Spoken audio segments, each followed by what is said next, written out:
Howdy, partners. It is episode 13 of the show that stays away from LA and discuss the rest of the West. And I, after all these episodes, have my biggest celebrity guest yet. You might know him as Sweet Chuck. Folks around here know him as Pro. It is former Dallas Mavericks director of player development, former Kobe Bryant personal scout, former Boston Celtics. What was you? Were you a ball boy there? I forgot what your title was. I was all deals. And notice that you said former to all of these, so I'm a professional at getting fired. So good. That is Mike Procopio. Now a skills trainer. You do a lot of work with players in the NBA, the WNBA, upcoming prospects. But I want to talk to you about a guy who his career has really taken off since he stopped seeing you on a regular Everybody basis. does. Celtics won a championship 2 years after I was gone. Mavericks Western Conference Finals, I think the year after I left. I mean, shoot, I'm sorry. That's one. Yeah. I told Pro we could have 5 cuss words. We got one out of the way real quick. Obviously, I'm talking about Luka Doncic, and you were with the Mavericks during his rookie year. You got to know him real well. You are actually prominently featured in one of my favorite Luka memes, the one where he's doing a little sarcastic clap. Oh, yeah. And looking back at you. But Detroit. You know, obviously, it was no secret that this kid was a stud his rookie year. What he's doing now, I don't know if anybody saw this coming. Obviously, the Mavericks on a 7-game winning streak. He's just putting up basically 42, 11, and 10 on ridiculous efficiency. Unbelievable clutch play. He is the cojones factor player of the week. We can just get that out of the way real quick. Sealed that up with the 60-point, 21 rebound, 10 assist, triple-double, where the Mavs are the first team in 25 years to come back from 9 or more in the last 30 seconds. But, Pro, you knew Luka was going to be a heck of an NBA player as a rookie. What did you see coming from him, and what has surprised you with his development? What I saw right away was somebody who could he was an expert at winning. You know, I didn't know he was going to be a great player or even think he was going to be what he is today. And I think everybody probably goes the same tune on that. But what he does is he figures out how to win. And there's only a few players in NBA history that really had an idea how to get teams in position to win and put them on their back and to be able to do that. Like Larry Bird did that his rookie year with Boston when they were, I think he was like a 21 game improvement and they didn't change any of the roster. Mm-hmm. Jason Kidd, ironically, makes a trade with Stephon Marbury and they go from a cellar dweller to 2 straight NBA Finals appearances. There's a few guys that did that. And the first thing I noticed is his vision. We talk about a lot with that first time he came and played with the guys at the practice facility. You could tell that he was an expert at knowing where to give it to his teammates and when to give it to his teammates. And there's a difference between being a great player who could put up 35 points a game or 30 to 35 and your team's okay. And with good players, you could be a championship level player. And then a player that just sort of knows how to put every one of his teammates as good or as not as good as they are in a position where they're going to maximize winning for their team. And he's by far the best winner in the league right now, as far as like being able to take any type of roster and maximize it to its fullest potential. And I think I said about 2 compliments to his face when I was there the whole year. And this is the most I'll ever do, but it is spectacular to watch. And it's different from watching a player that could put up numbers versus a player that, look what he did with the Slovenian national team in medaling in the Olympics. And I mean, they had no business doing that without him. And it's not just his 40 a night he could put up. It's the assists. It's just the ability to make any type of shot at any type of a moment. And yeah, it's pretty cool to watch. But yeah. Well, yeah. And you go back to last year in the second round of the playoffs, literally nobody on the ESPN picks, 21 of us picked that series. None of us had the Mavericks winning that series. Now, because I'm around the team every day, I kind of took the brunt of the venom. And it's funny, it was the first time Luka ever initiated small talk with me. And I've told the Really? story before. The first, because you know how Luka doesn't want to mess with the media. He wants to Anybody? crack jokes with his teammates and Yeah, with his buddies on the coaching staff or whatever. He doesn't want to deal with the media. And he sure. started to loosen up a little bit, but I always said it was like most kids his age with math homework. He's kind of aged out of that comparison. But with the media, he'll do exactly the bare minimum that he has to do, and he's not going to enjoy a second of it. So he never had initiated any small talk. And I'm walking by him, and he's doing his thing where he sits on the bench and he's just flinging up, sit down 30-footers, 35-footers before shoot around. And I walk by him because Jason Kidd's about to talk in midcourt, and he goes, "Hey," I'm like, huh, "What's up?" He goes, "I see you pick the Suns. I see you pick Suns and sevens." I go, and I already knew, like, the guys were, had been in the group chat, had gone on Twitter, like nobody at ESPN picked him. I'm like, okay. I said, "Yes, Luka, I apologize if you feel disrespected that I predicted it would be an extremely competitive series against a team that had by far the best record in the league." And, long story short, he says, "Okay, we'll see. We'll see." First, he said, I think I thought the Mavericks paid you." I'm like, no. I don't work for the Mavericks. So I thought you worked for the Mavericks. No. But he goes, "We'll see." After game 7, when obviously he just lights the city of Phoenix on fire, 30-27, Luka's got the lead at halftime, plus the, 30 points the Mavericks had scored. He comes in the interview room and he just points to me and goes, "Told you." That's the kind of confidence the kid has. And you mentioned he figures out ways to win, and the Mavericks have had their struggles. There was a thing where they ran the exact same play to get him not very good 3-point shots with the game on the line 3 different times. You saw him figure it out against Half Court Hoops, I think, had this on Twitter. He figured out that the Bucks knew what was coming. Nobody else, he couldn't get anybody else's attention, and he ends up jacking up a 35-footer with somebody all over him and is livid after the game. Mm-hmm. But in this winning streak, they're plus 33 and 23 clutch minutes with him on the floor. The good news is they have figured out how to win all these games despite having Maxey Kleber out, despite Dorian Finney-Smith and Josh Green. 3 of their top 6 or 7 players have all been out. The fact of having to go to those links to beat the Rockets and the Spurs and the Knicks without Brunson and Barrett, problematic, but they're doing it.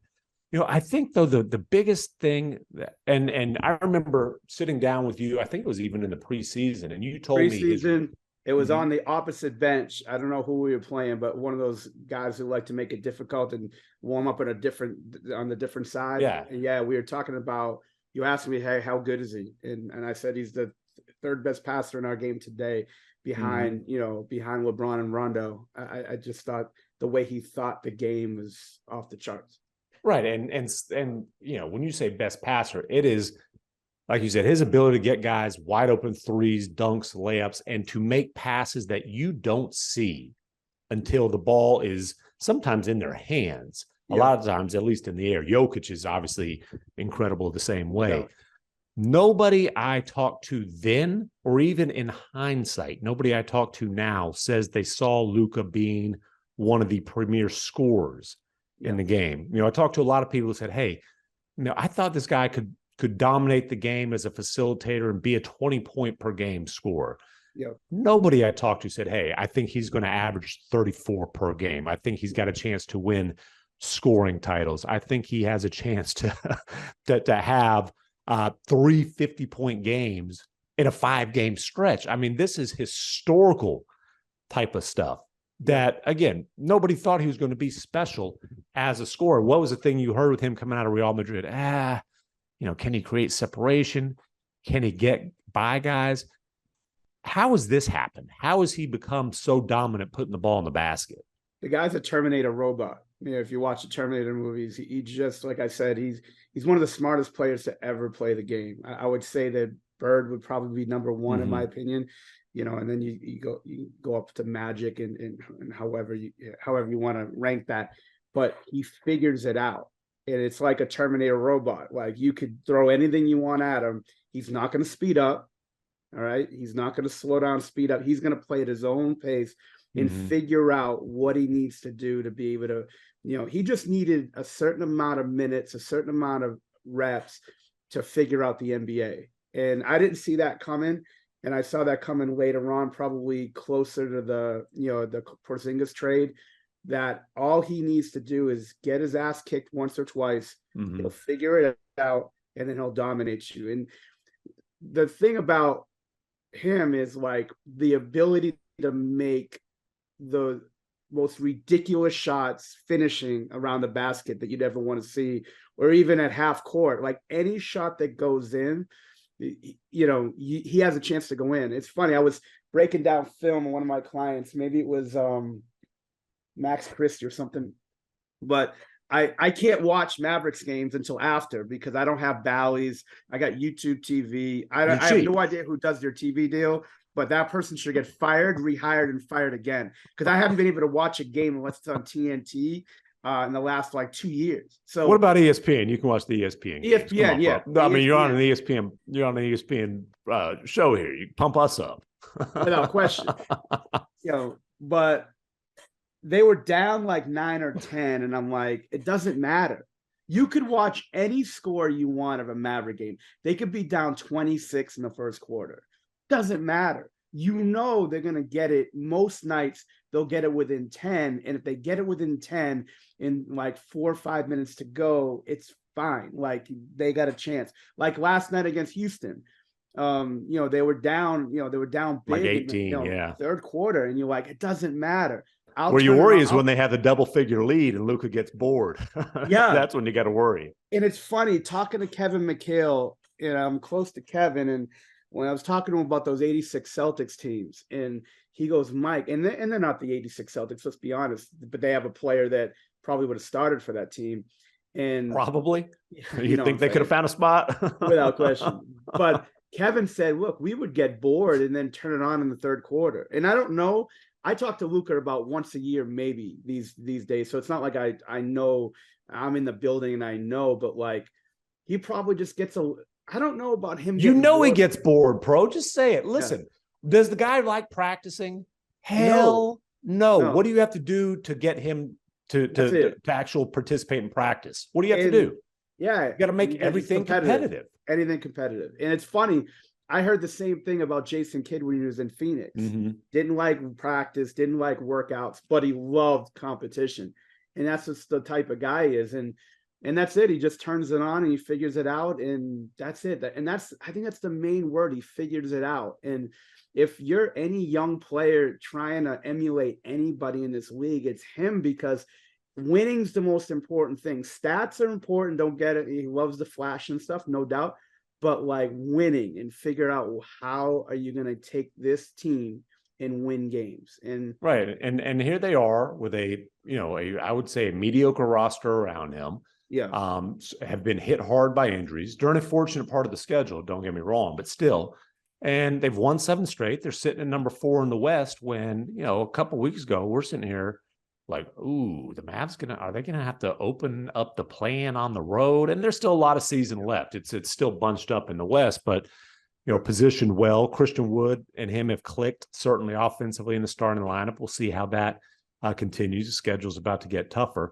The thing that I certainly didn't see coming with Luka is just how dominant he is as a off dribble scorer. And the facilitating comes off of that as well. But I'm just going to throw some stats at you. These are from Second Spectrum. Sure. These are their player tracking stuff just on drives.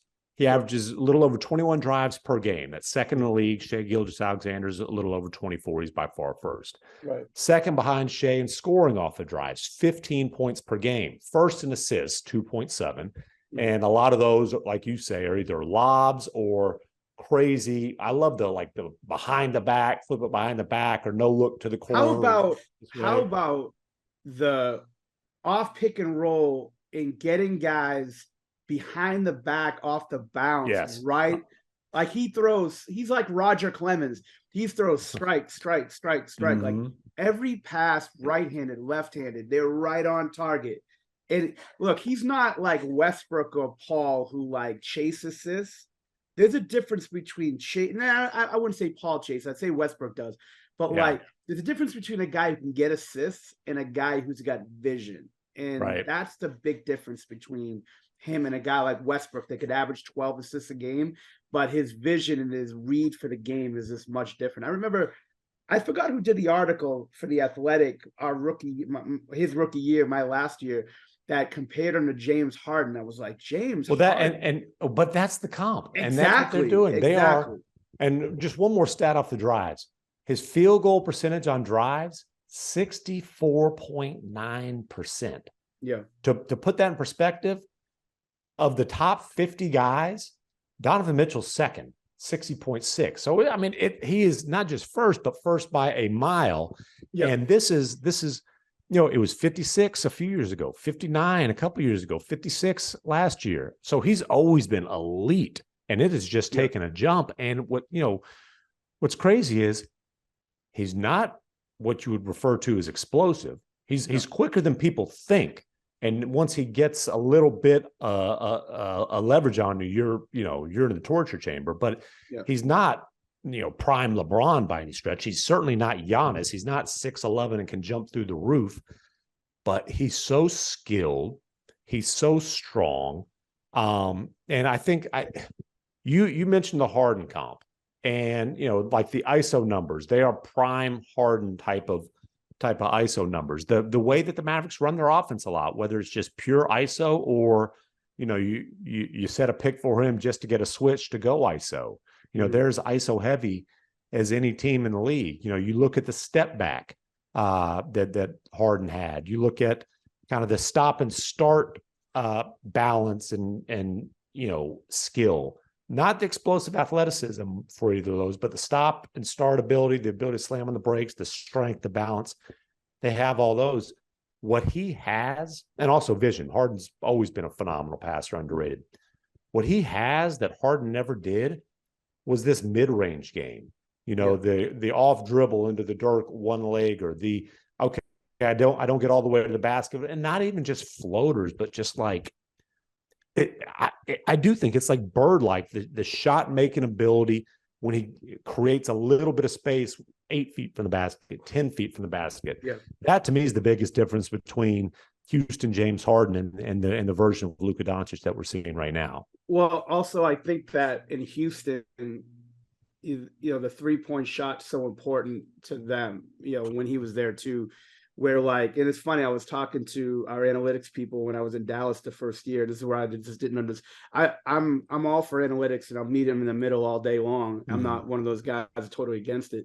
But I was asking, look, when Luka's in a step up or a screen roll, and they're in the bigs in the drop, and he buries his man on the screen, and he's got that pocket of space from 12 to 18 feet, and he's wide open. Do you want him to take it?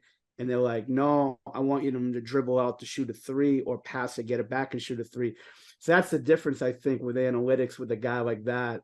He's allowed to shoot mid-ranges. He doesn't care about the analytical part. Whatever's going to win a game is going to win a game. And if that shot's open, he's going to take it. I think Harden falls in love with awful shots, and he's really good at it. Him and Steph Curry have, probably changed the game for the good and the bad for young players wanting to just take a majority of a diet of tough shots, where Luka can do that. But I think Luka understands hitting singles majority of the night is okay. And then, late clock, or if he just wants a heat check to take these tough shots on a regular basis. But he hits the single a lot, where if he gets that mid-range shot, he'll take it, make it. And then also the floater. I mean, the floater is a huge part of his game that, from anywhere, that Larry Bird-like ability to make any type of shot, right-handed, left-handed. Remember that game against Portland where Bird played lefty, that you see it online? He can do that easily and still dominate a game. And that's where the brain, the guts, the brain, and the skill all come together. And I think you got to include strength. The strength is a big part of that. Because let's be honest, sometimes he's like, hey, catch up to me because I want to make a little contact with you, because once I thud into you, Yeah. You're off balance, I'm still on balance, and I can But finish. if you watch, and I remember Trey Jones is one of my clients from San Antonio, and he did this Mhm. to him, where you play him close and your hands are down. He does that whole chicken wing where he Oh puts yeah. his arm over yours, and this is where he's a master at scoring, and this is where the brain comes into it. And obviously his ability is a big reason why he's averaging 34 a game, but it's the brain and just Yeah. sort of the little. I remember Tim Grover teaching me all the little things that Jordan would do to just get that little edge. And that's what he's got all of that. He's in it's James Harden like, because James Harden is probably Mhm. arguably one of the smartest scorers in NBA history, and Luka's right there at this point, where like they have all those little tricks to get the defender where they're off balance and they can't get to him. And with that ability plus the ability to make tough shots or any type of shot, yeah, it's a tough combo. And you mentioned the analytics guys. Luka earlier this year is after a game where he totally lit it up from mid range, Sure. and he basically mentioned like, "Hey, I was told that was a bad shot Yeah. early in my career. I was told that I couldn't take those." And I'm like, "Who told you that?" And he's being coy. And I asked, "Was it Bob Voulgaris? Was it Rick Carlisle?" It turns out it was Rick via Jamal Mosley was the messenger, Mm-hmm. but it was Rick. But I actually talked. I don't think Bob Voulgaris will mind me saying this. I messaged with him after that, and that was obviously the guy who was, Yes. I forgot, he had a fancy title, was, you can call him the shadow GM, certainly in charge of the analytics Director department of there. Don't Mess With Me, probably. Yeah, quantitative analysis, I believe it was. And by the way, Mark Cuban's always been the shadow GM. But anyways, Bob's thing was, hey, his message was basically like, we should give, especially at that age, we should give Luka, the freedom to explore, the freedom to kind of expand his game, the freedom to be creative. And basically he said, for a primary ball handler, the mid-range isn't a bad shot as long as it's, about 15% of his total shots. And it's, he said, and it's that pull-up shot. And Lucas certainly has found that balance, because there are, especially like in playoff series, there's going to be times when, hey, if you're just taking threes and layups, the shot clock's going to run out. Like, you're going to have to take some mid-range shots. The other thing, though, that Luka has developed is he is a dominant post-up player. Oh, yeah. I think when you talk about dominant post-up players in this league, you're obviously talking about Joel Embiid. You're talking about Nikola Jokic. On the rare occasions Anthony Davis is healthy, we can put him in that conversation. And then you're talking about Luka. And it's his ability to score down there. He's actually fourth. The passing. And it's often not for assists, right? It's often, hey, here's the double team, I'm making the smart pass. And it's not even hockey assists, because it starts to chain, boom, boom, boom, boom, boom. Yeah. A lot of times it'll end up being a wide open three for a guy in the other corner, because his guys just, the rotation. Okay, eventually the ball is going to beat the rotation. Right. But and that's such a massive weapon for the Mavericks, because you kept seeing teams, hey, we're going to take the ball out of Luka's hands. We're going to double him at half court and live with 4-on-3 with us scrambling behind that. And there's only so much that Luka can do off of that. But if the double teams, and you saw this was an adjustment that they made after playing like crap in the first half on Christmas against the Lakers. You saw them adjust to really featuring him in the post-ups in the third quarter, when they scored 51 points, which was a lot of the Mavericks and also some of the Lakers' lousy work. But if you have to throw a double team at a guy in the post, it's so hard to recover from that. You can't, and that's the thing. Like, and getting to the free throw line is huge, and he averages 11 a game. Getting to the line and number one in his position. It's just like, if he got every call he thinks he should get, he'd average about 62 free throws. And that's the two things that he has to understand: that the free throw shooting has to be more consistent, and then the referee stuff is, that's like, if you're gonna say, hey, he can get better at two things, it's the referee decorum and the free throw shooting, because like some nights he'll go 18 for 18 or 18 for 20 or 9 for 11. And then there's nights where he goes Like the 3-point shooting's important, but it's not as important as free throw shooting, because if you look at it analytically, elite level finishers at the rim finish at about 65%, contested or non-contested. And then And by the way, you're talking about your Giannis is there, but Luka's in that category. Yeah, no doubt. But like getting the free throw line, if you're shooting, so a 3-point shot's worth 1.2 points per shot or possession, however you want to calculate it. An elite finisher at the rim's average, that's a 1.3 if you're getting to the rim. Mm-hmm. And free throw shooting, if you're getting there twice and you shoot 80%, that's 1.6. It's the most valuable commodity you could have. So getting him in the post to get to the free throw line, and things like that, he's just got to have to figure out. And again, he's a master at it. If he can get from like 74 to 81 or 82, in the next 2 or 3 years, and then the referee thing, look, you're going to get screwed with these refs. Like, it's not like there's so many instances in possessions, referees are going to make mistakes. But like when you get screwed and you think you got messed up, just like, get upset, deal with it. The next dead ball, put your arm around the ref and say, hey, what'd you see? Because because if you do it every game where you're complaining, it's just they're gonna want to screw you up on purpose. Well, not even every game. There are times when it's every possession, make or miss.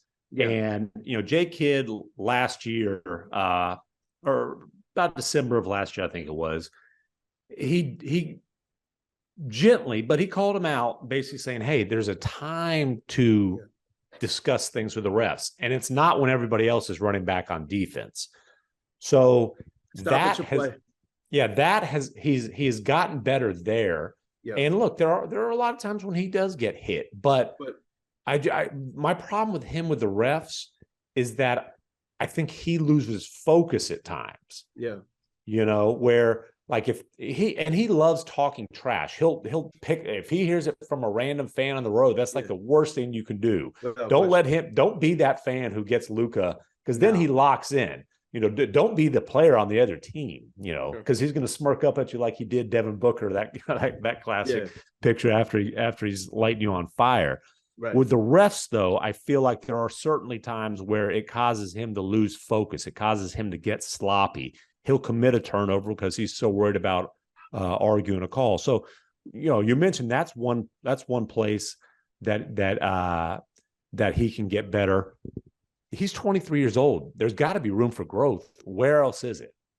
I think it's those two. I think it's early shot clock, shot selection. And I think that, Kobe, when I started working with Kobe, it was the same thing. Look, like you said, there's going to be a lot of contested shots, and it's mostly late shot clock, late game clock. If you could master the ability to be efficient early shot clock, where you're trying to hunt out marginally contested or uncontested shots early, and then obviously you're going to take a majority of tough shots later clock. And I don't think that's sort of nitpicking, because he's the best player in the league and he's going to have to take tough shots. I just think MacMahon, I think it's going to be free throw shooting, and I think it's going to be referee deal. I've got a couple. I've got a couple other ones for you. Playing off the ball, of course. Being more comfortable playing off the ball, and I think more comfortable, or doing something other than putting your hands on your knees and chilling. Exactly. Look, man, but they've got to get players. They've got to get another player good enough for it to make sense for Luka to play off the ball. But I would say, and you saw this, not when they played the Rockets in Houston this time, but the last time the Rockets came through Dallas, and the Rockets are the worst transition defense team in the league. And that was an extremely terrible performance. They played Mavericks tough since Silas has been there. They played the Mavericks tough almost every game they play them for some reason. I don't know. Well, this last one in Dallas was an exception, and the Mavericks they score the fewest points in the league in transition. They had 25 in this one. And I'd have to look. Luka had 4, 5, 6 assists that were just pure, pass ahead, layup and dunk. I mean, Davis Bertans and his 6'6", 40-yard dash was getting behind the Rockets defense. Minutes or seconds. Yeah, there you go.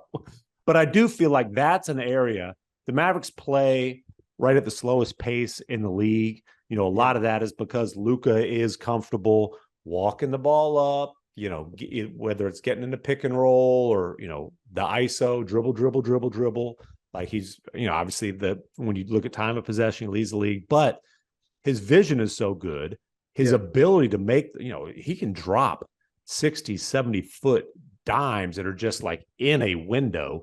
I do think not that he needs to push the ball himself. Like I'm not asking him to grab a rebound and go coast to coast. Yeah. But when you get a rebound, when you get a steal, I do think he could get better at, hey, let's look to get in transition first. And that's, I'm talking about the look at. That's which he has the ability, and Jason Kidd's maybe the best to ever do that in the league. I think that's one area. And then when you talk about Luka's ability to get better and Luka's ability to have a long career that comes within range of his potential, which we mean in the conversation for one of the very best players ever to play the game, the conditioning is always going to be part of that conversation. Sure. It's it's certainly better this year than last year. I don't know. Is that one where you just kind of have to I give up on? No, again, MacMahon, the guy's addicted to winning. He's addicted to winning. And I think early on in his career that it took him getting hurt a couple of times, probably with the ankle and things, for him probably to take his conditioning a little bit more serious. And look, I think Casey Smith and Jeremy Holsop was the best in the league at taking care of bodies. And I think, they obviously stress that. And look, he's done better with it, and he's 23 and he will get better. And I think that if he feels as though that's a legitimate thing that's going to stop him from dominating the league, that he'll eventually do it. Will it be perfect? Again, all these players are different. And that's why I never like to compare. Like Kobe's, like he can never be Kobe as far as his work ethic, but he could still get Dirk, Dirk, the discipline with Dirk. But he had a bigger impact on winning with less talent than Dirk or Kobe did in their career. So it's all a sort of up and down thing where he's not as good as those guys in some areas, but probably the work ethic and the routine stuff, but they didn't have his vision or ability to sort of rise up the players that he plays with and get them to another level. And he's really good at that. But I think if he feels as though, and it's only going to be him, it's not going to be Kidd, it's not going to be Cuban, it's not going to be anybody, that it's finally going to be him that figured out, all right, I got to do this better. And I don't think it'll ever be perfect, but I think I just have to up the level in how I do it. It will. He's 23. He's got plenty of time. And especially if they digress playoff wise or win wise, where hey, look, if I'm going to have this usage rate every night and it's going to be on my shoulders, I'm going to have to get better at it. I think he will. Maybe he won't, but I think he will. But I think it's tough when these guys and when everybody likes to compare him to other people, and he's not those people and they're not him. And I think he's just going to have to figure this stuff out on his own, And one last thing for you, when you're talking about obviously the Mavericks championship hopes with Luka, it's awfully hard to win as a lone star in this league. It's no secret the Mavericks are on the clock to get a legitimate co-star here before you start being concerned about whether Luka's with the Mavericks long term. We've talked about that. Not necessarily a name, but is there a type of player that you think would be, and you can't be choosy, you go, if you can get a star, you get them, but is there a type of player that you think fits best with Luka, a type of co-star that you think fits best with Luka? That's a good question. I would say on the low level, like a Chris Middleton type, where there's enough possessions where they're gonna get their points and their numbers, but they could actually make a big difference. Maybe a Jaylen Brown type of player that can guard people, still score in isolation. It's got to have to be someone who doesn't need the ball. We've seen it. We've seen these sort of pair ups, even though it's not the same, but like a LeBron and Westbrook, or, even in some ways like a Chris Paul and Booker. I think you got to understand it. He's going to have the ball in his hands the majority of the time. You're going to have to be comfortable with not getting the ball in your hands, but being a big part of things, as it goes on. I'm just sort of trying to look at my my list here. maybe a Paul George, a Jaylen Brown, Paul George. That big two-way wing who can create, but is also comfortable playing off the ball, can catch and shoot, can be a finisher. Yeah. Now every team in the league wants those guys. Oh, without question. That's why I'm saying it's not going to be it's not going to be like a Steph Curry type. It's not going to be, it's not going to be it maybe a Kevin Durant type, because Kevin can play off the ball and do some things. Mm-hmm. But I think ego is a big part of this with players these days and I hate it. Whose team is it? Because it doesn't matter. There's so many possessions these days where you could have multiple guys at, north of 25 points a game. You're going to have plenty of possessions, but you're going to have to get the special type of player. And I'm just like, the Middleton's like perfect because of the fact that, he can shoot, he can guard a little bit. He doesn't need the ball. He doesn't have to bring the ball up and, things like that. I don't think it's a big, if it's going to be a big, it's going to be a Bam Adebayo type, somebody who's going to be a third fiddle, and that's later on. And this whole Dallas thing with, getting a player and they're on the clock, yes, no doubt about it, but they haven't really had many opportunities to really, besides the Brunson thing, of course, but to acquire a guy. Sometimes they took their big swing midway through Luka's rookie year, and the Porzingis thing didn't work out.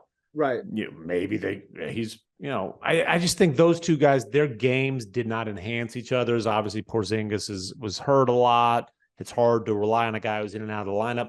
But they took that. It was a swing for the fences. Yeah. And they're still paying for it. They still owe the pick.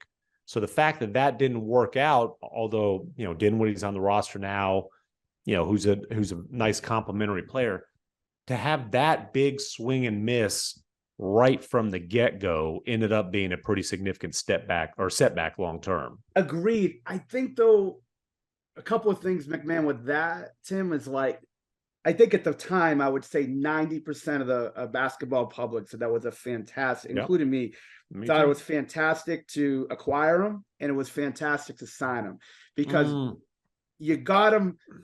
$30 million is a lot of money, no doubt about it. But let's be honest. No injury protection on that contract was the killer. No injury protection. When Joel Embiid signs a contract with injury protection, he's restricted. I didn't even know they didn't have that. Yeah, no injury protection was the killer. But I agree. The immediate reaction to the Porzingis deal when it happened, especially here locally, was, oh man, these two guys, Dirk's retiring, and these two Euros are going to carry this franchise for the next decade plus. It's different, though, too. Porzingis and Dirk, it's the difference between a guy who could put up numbers in this league and a guy who can carry a team in this league. Right. And I think that, Dirk obviously proved it over time. He could just, put you on his back.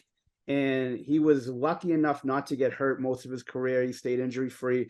And he was able to do that at a high level. Porzingis physically just couldn't hold up to it.